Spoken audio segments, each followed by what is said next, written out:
तो नमस्कार दोस्तों, आज अभी हम लोग पहुंच चुके हैं उत्तराखंड के ऋषिकेश में, और जहां पे पर्यटक लाखों की संख्या में आते हैं और राफ्टिंग का एंजॉय लेते हैं। और ये राफ्टिंग ऋषिकेश के माँ जानकी सीता मैया के नाम पे है, सीता झूला के नाम से प्रसिद्ध है। तो यहाँ पे प्रत्येक वर्ष लाखों की संख्या में पर्यटक यहाँ आते हैं और एंजॉय लेते हैं। आइए आपको दिखाते हैं कैसा नज़ारा है यहाँ पे।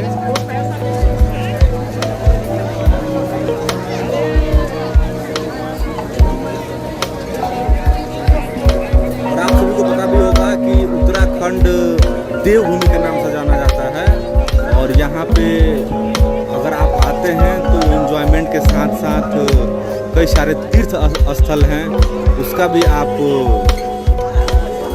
आनंद ले सकते हैं। पूजा और आस्था में अगर आप विश्वास रखते हैं तो उसके लिए भी बेस्ट जगह है उत्तराखंड। धन्यवाद दोस्तों।